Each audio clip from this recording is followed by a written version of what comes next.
आज हम हैं चंडीगढ़ में डॉक्टर रोमिका बठेरा डेंटिस्ट के साथ, अपने हस्बैंड के साथ ये सेक्टर 38C में क्लिनिक चला रहे हैं। आज हम इनसे चर्चा करेंगे कि आप सब जानते हैं कि लगभग हर एक इंसान दांतों की समस्या से छोटी मोटी ग्रहित है, तो लोग शुरुआती दौर में डॉक्टर के पास नहीं जाते, लेकिन कई बार उसके लिए बहुत नुकसान भी होता है। तो हम चर्चा कर रहे हैं आज इनके साथ कि एक आम आदमी दांतों की किस आम समस्या से ग्रसित है और उसको कैसे अवॉइड हो सकता है, और अगर हो जाए वो कुछ बीमारी ऐसी तो वो उसका इलाज क्या है, उसके लिए क्या करना चाहिए। जी नमस्कार। दांतों की बीमारी आप सब लोग शायद नहीं जानते होंगे कि दुनिया की सबसे ज़्यादा प्रेवलेंट बीमारी है, लेकिन दांतों की बीमारी और दूसरी बीमारी में बस इतना ही फ़र्क है कि जब हम बुखार हो तो डॉक्टर के पास जाते हैं, या जब कोई भी तकलीफ़ आए तो डॉक्टर के पास जाते हैं। लेकिन दांतों की बीमारी के लिए अगर हम दर्द होने के बाद जाते हैं तो बीमारी बढ़ चुकी होती है। जो हमारी सबसे ज़्यादा दांतों की बीमारी देखी गई है वो है दांतों में, जिसे हम आम भाषा में दांतों में कीड़ा लगना बोलते हैं, और एक हमारे मसूड़ों की। अब दांतों में जो कीड़ा लगना है वो कोई कीड़ा नहीं होता, वो बेसिकली एक बैक्टीरिया है, एक जर्म है जो हमारे दांत को खराब कर देता है। और हमारा जो दांत है उसकी 3 लेयर्स होती हैं। सबसे ऊपर इनेमल, फिर डेंटिन, फिर नसें, तीसरे नंबर पे नसें होती हैं। जब कीड़ा लगता है या कैविटी स्टार्ट होती है, ऊपर से शुरू होती है, और जब ऊपर की 2 लेयर्स में रहती है तो हमें दर्द नहीं होती। तब हमें लगता है कि शायद हमें डॉक्टर के पास जाने की ज़रूरत नहीं है।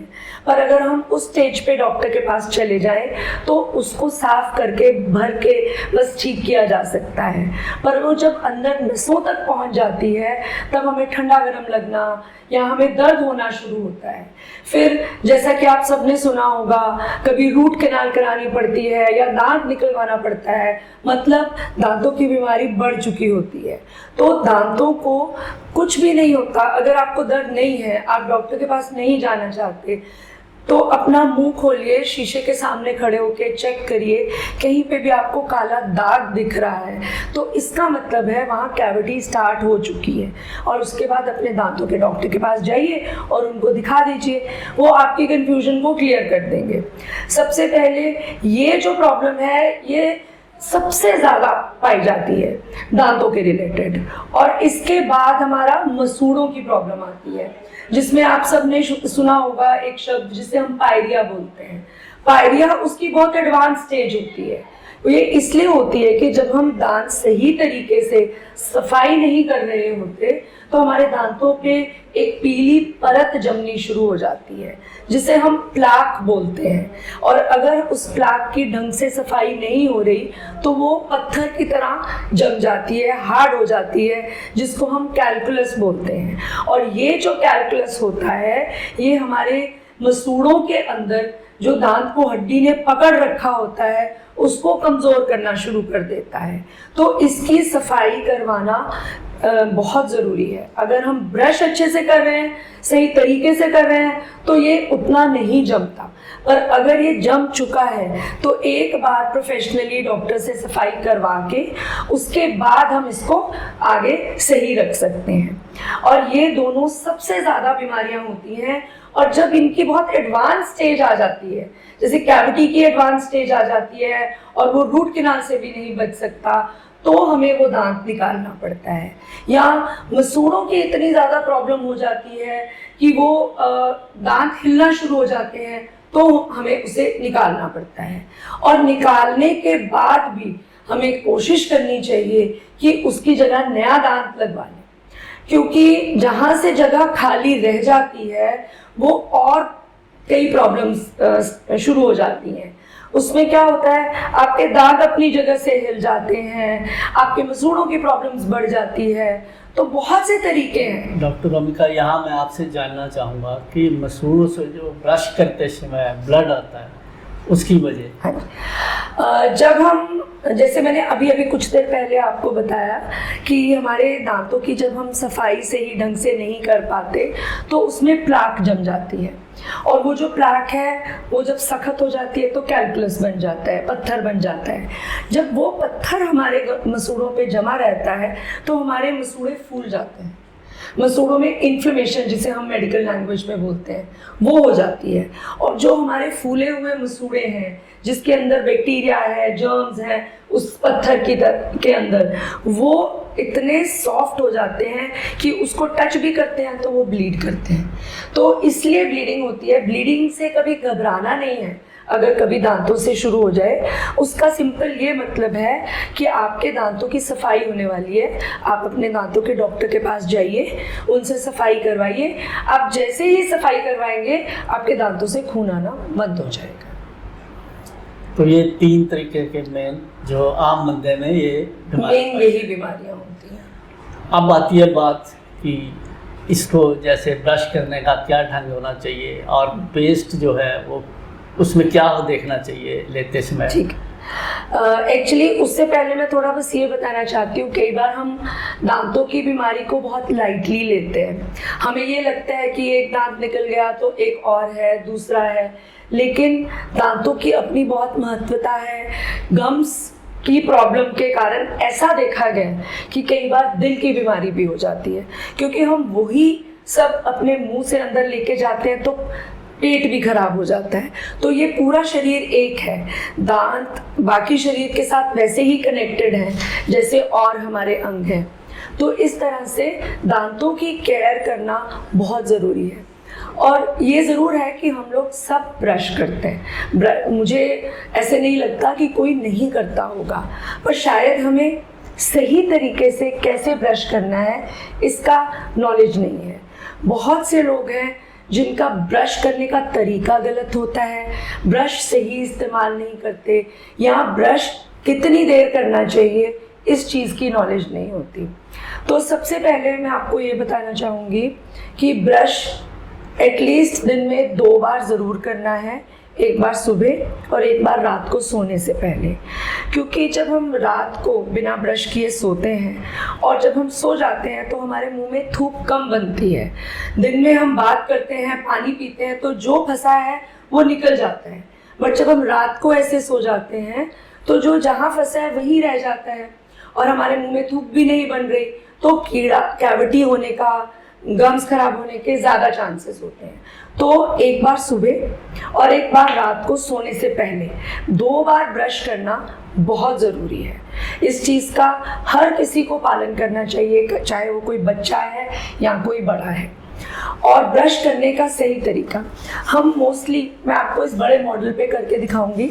मोस्टली क्या होता है, हम लोगों का हाथ ऐसे चलता है ब्रश करते हुए, और फ्रंट, अगर हम किसी डेंटिस्ट के पास गए हैं तो वो थोड़ा बहुत समझा देते हैं तो हम आगे के दांतों को ऐसे करते हैं, बट पीछे फिर हमारा हाथ ऐसे ही चलता है। लेकिन ब्रश करने का सही तरीका ये होता है, आपको दिखाने के लिए ये बड़ा मॉडल और बड़ा ब्रश यूज़ कर रही हूँ। हमेशा जो ब्रश है उसको गम्स और दांतों के एंगल जंक्शन के ऊपर ऐसे रख के मसूड़ों से नीचे लेके जाना है। एक तरफ से शुरू करना है और करते करते ये साइड करनी है, और नीचे वाले दांतों को नीचे से ऊपर की तरफ इस तरह से लेके जाना है। और अगर इस तरह शुरू में मुश्किल लगे, क्योंकि हमें आदत नहीं होती, तो आप ऐसे ऐसे करें या सर्कल में करें, घुमा के करें, बट इस तरह से कभी ब्रश नहीं करें, ठीक है। और ये तो हो गया बाहर से। हम लोग बाहर से फिर भी करते हैं, अंदर हम ब्रश ही नहीं करते हैं।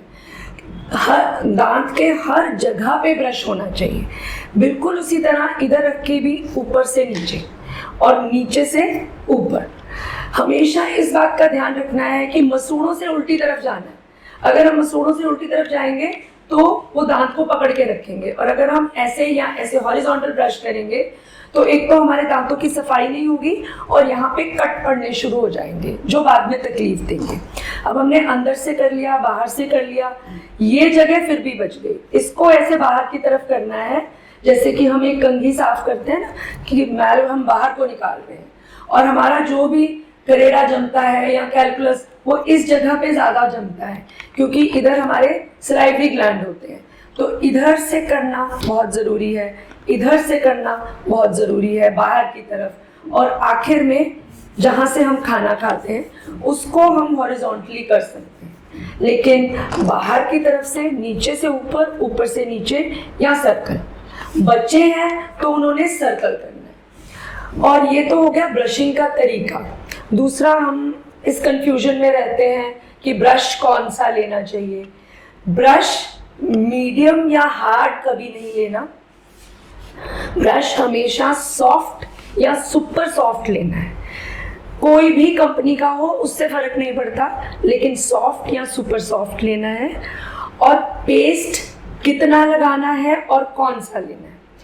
पेस्ट जैसे कि आपने टीवी की एड्स में देखा होगा, यहाँ से लेके यहाँ तक भर देते हैं, वो सही तरीका नहीं है, उतनी ज़रूरत ही नहीं होती। एक पी साइज मटर के दाने के जितना पेस्ट इसके ऊपर लेके ऐसे करके अच्छे से अंदर डाल के और उससे ब्रश शुरू करना है। और जो ब्रश पेस्ट है वो आप कोई भी वो पेस्ट यूज़ कर सकते हैं जिसके अंदर फ्लोराइड हो। फ्लोराइड जो है वो हमारे जो कैविटीज़ को होने में घटाता है। मतलब अगर हम फ्लोराइड यूज़ कर रहे हैं सही मात्रा में, एक्सेस मात्रा में नहीं, सही मात्रा में अगर यूज़ कर रहे हैं जो कि पेस्ट के अंदर होता है, तो हमें कम कैविटीज़ आती हैं। तो आपने हमेशा ऐसा टूथपेस्ट लेना है 5 साल की उम्र के ऊपर के लोगों के लिए। और जो 5 साल से कम है, आप ये प्लेन कोलगेट यूज़ कर सकते हो, वाइट वाला, वो सबके लिए सेफ होता है। और ये हो गया ब्रश का तरीका, ब्रश कौन सा करना है, पेस्ट कौन सा इस्तेमाल करना है, और ब्रशिंग का टाइम। हम लोग हमेशा ये सोचते हैं कि बस करा, अगर हम घड़ी देखेंगे ना तो हम जितना टाइम स्पेंड करते हैं वो 1 या 1.5 मिनट से ऊपर नहीं होता, लेकिन हमें कम से कम 3 मिनट, 3 से 4 मिनट घड़ी देख के ब्रश करना है। क्योंकि अगर हम उससे कम करते हैं तो हमारी क्लीनिंग ही नहीं हो पाती। तो आप ऐसा कर सकते हैं, जब आप ऊपर से नीचे जा रहे हैं, एक एक जगह पे 10 से 15 स्ट्रोक्स देते रहें। और जब आप पूरा भी कर लेंगे, अगर आप घड़ी देखते हैं तो नॉर्मली आप नोटिस करेंगे कि आपके 1.5 या 2 मिनट से ज़्यादा नहीं होते। तो उसका सबसे अच्छा तरीका है, जो कि आपके दांतों को एकदम साफ भी करता है, कि एक बार हमने ब्रश कर लिया, उसके बाद धो के कुल्ला करके थोड़ा सा पेस्ट फिर से लगाया और दोबारा ब्रश किया। जब हम इस तरह 2 बार ब्रश करते हैं, टाइम भी 3 मिनट हो जाता है और दांतों की सफाई भी बहुत अच्छी होती है। डॉक्टर रोमिका, यहाँ ठीक है, एक जो 3 तरीके की आपने बताई ब्रशिंग का तरीका हमारे व्यूअर्स के लिए, अब इसमें एक आता है इम्प्लांटेशन का। एक साधारण तौर पे जो लोग समझते हैं कि टेम्परेरी जो लगाए फिर उतार दिए, तो इसके अलावा जो है वो क्या है, इम्प्लांटेशन का क्या उसमें है, कम ज़रूरत पड़ती है, आवश्यक है या नहीं है? सर एक्चुअली क्या है कि जब दांत ज़्यादा खराब हो जाता है, जैसा मैंने आपको पहले बताया, तब हमें दांत निकालने की ज़रूरत पड़ती है। नॉर्मली तो हमें कोशिश ये करनी चाहिए अपने दांत ही बचाने की। पहले तो कैविटी समय पे फिल करवाएं। देखिए, हमारा अगर हम समय पे करवाएंगे, दांत भी कम खराब होगा, पैसा भी कम लगेगा और समय भी कम लगेगा। पर अगर हम लेट जाएंगे, दांत भी ज़्यादा खराब होगा, ट्रीटमेंट बहुत एक्सटेंसिव होती जाएगी। बट फिर भी चलो कभी ऐसी सिचुएशन आ जाती है कि हमें दांत निकालना ही पड़ जाता है, तो भी हम कई बार बहुत साल ऐसा करते हैं कि दांत को रिप्लेस ही नहीं करवाते, क्योंकि हमें लगता है मुंह में 32 दांत हैं तो और दांत हमें मदद कर देंगे खाने में। बट वो बिल्कुल सही नहीं है, क्योंकि अगर हम दांत निकल जाए और उसको रिप्लेस नहीं करते हैं तो हमारे ना दांतों की एक टेंडेंसी होती है कि वो उस खाली जगह को भरने के लिए चल पड़ते हैं। तो जो आसपास वाले दांत हैं वो इस तरह टेढ़े हो जाएंगे, ऊपर का दांत नीचे को आ जाएगा जहाँ उसको खाली जगह मिलेगी, और ये 3 दांत अपनी जगह से हिल जाएंगे, मसूड़ों से कमज़ोर हो जाएंगे और कुछ सालों में इनको भी निकलवाने की ज़रूरत पड़ेगी। तो इसलिए हमेशा जो दांत निकले हों उनको रिप्लेस करवाना चाहिए। अब रिप्लेस करने के भी 3 तरीके हैं। एक तो जो आप लोगों ने आमतौर पे देखा होगा, डेंचर लगाते हैं, उतारने लगाने वाला, एक वो तरीका है। वो एक भी लग जाता है दांत, 2 भी लग जाते हैं, पूरे मुंह के दांत भी लग जाते हैं, 4 दांत ऊपर 4 नीचे भी लग जाते हैं। पर उसमें क्या है, हमें ये प्रॉब्लम रहती है कि उतारना है, धो के दोबारा लगाना है, तो वो कई बार बहुत ऐसे सबको प्रॉब्लम लगती है, कम्बरसम लगता है कि किस तरह से उसको मैनेज करें, और वो थोड़ा चुभता है या प्रॉब्लम्स आती हैं। तो फिर लोग ये पूछते हैं कि फिक्स कैसे हो सकते हैं। तो फिक्स 2 तरीके से हो सकते हैं। एक तरीका होता है कि आसपास के दांतों की सपोर्ट लें, उनको साइज में छोटा करें, उन पे कैप आ जाए और एक ब्रिज बना के लगा दें और फिर उसको फिक्स कर दें। एक वो तरीका है। और एक तरीका है जिसके बारे में जैसे आप अभी बोल रहे थे, इम्प्लांट। इम्प्लांट एक आर्टिफिशियल रूट है, जो एक छोटी सी सर्जरी, वो इतनी छोटी सर्जरी रहती है जैसे कि दांत निकालने वाले इंजेक्शन के अंदर ही हो जाती है। वो हम हड्डी के अंदर वो डालते हैं रूट, उस छोटी सी सर्जरी के द्वारा। फिर उसको या तो एकदम से उसके ऊपर टेम्परेरी क्राउन लगा देते हैं, या हम उसको 4 महीने छोड़ देते हैं ताकि वो अंदर हड्डी में अपनी पकड़ बना ले, जैसे हमारी असली रूट होती है, और फिर हम उसके ऊपर दांत लगाते हैं। उसे हम इम्प्लांट बोलते हैं। तो थोड़ा सा कॉस्टलियर है वो प्रोसीजर, पर बेस्ट है क्योंकि उसमें आसपास के दांतों को हमें छेड़ना नहीं पड़ता। कॉस्टली है इसलिए अभी बहुत पॉपुलर नहीं हो पा रहा, लेकिन बहुत अच्छा प्रोसीजर है। वो इस तरह से हो जाता है कि जैसे हमारा असली दांत होता है, बट फिर भी अपने दांत की बराबरी कोई चीज़ नहीं कर सकती, फिर भी वो बेस्ट ऑप्शन है। फिर सेकंड बेस्ट जो मैंने आपको बताया कि आसपास के दांतों की सपोर्ट लेके हम ब्रिज लगा सकते हैं, उसमें बस इतना है कि उन दांतों को हम थोड़ा कॉम्प्रोमाइज़ कर रहे हैं, जिनकी हम सपोर्ट ले रहे हैं उनको घिस के हम थोड़ा छोटा करते हैं, बट वो भी अनदर 10-15 साल उसमें भी प्रॉब्लम नहीं आती। और अगर वो भी नहीं करवा सकते तो फिर कम से कम डेंचर ज़रूर लगाना चाहिए, पर दांत को रिप्लेस ज़रूर करवाना चाहिए। शुक्रिया डॉक्टर रोमिका। एक बात हम पहले आपसे नहीं बता पाए, doctor Romika Indian medical association Mohali chapter की प्रेसिडेंट है। Sir, Indian dental association. Indian dental association. बहुत बहुत शुक्रिया हमारे दर्शकों को जो आपने इतनी अच्छी जानकारी दी। Thank you so much.